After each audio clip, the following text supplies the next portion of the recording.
Leviticus chapter 6.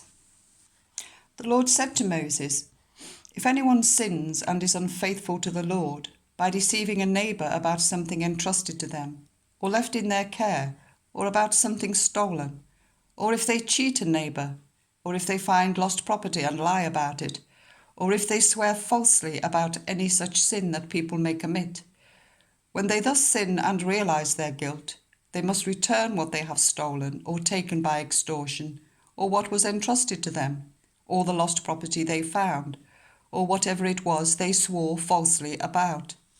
They must make restitution in full, add a fifth of the value to it, and give it all to the owner on the day they present their guilt offering.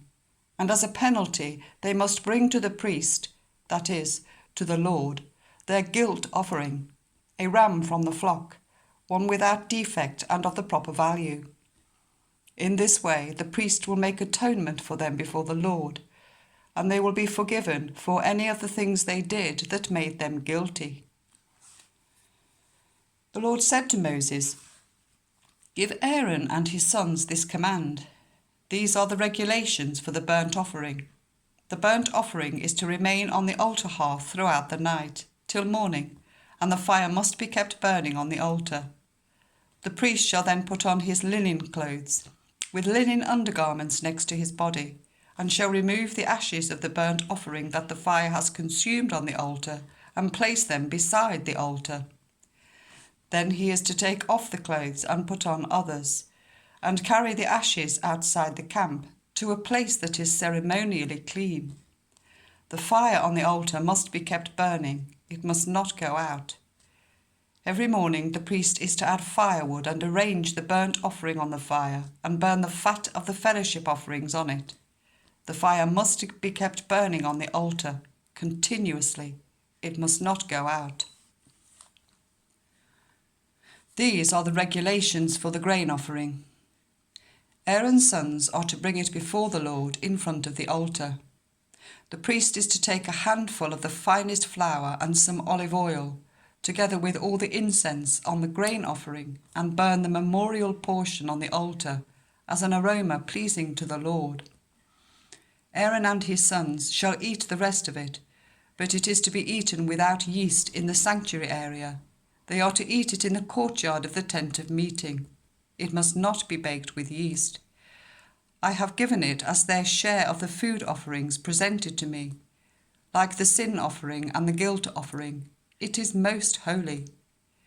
Any male descendant of Aaron may eat it.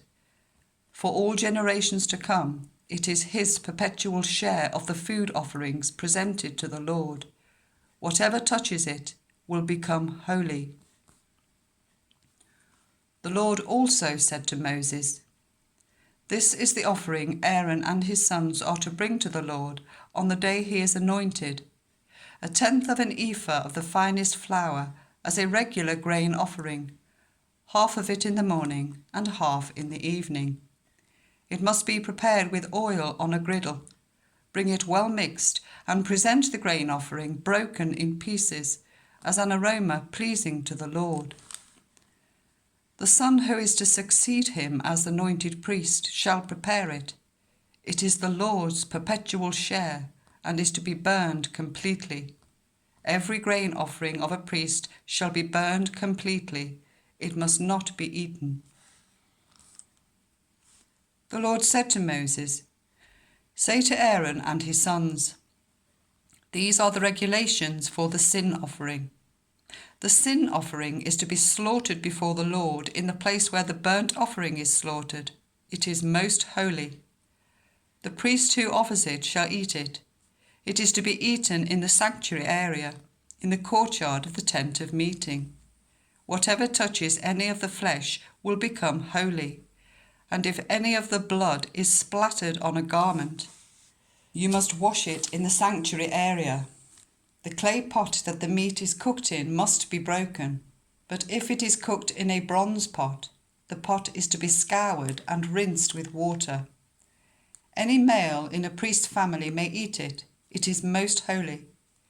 But any sin offering whose blood is brought into the tent of meeting to make atonement in the holy place must not be eaten. it must be burned.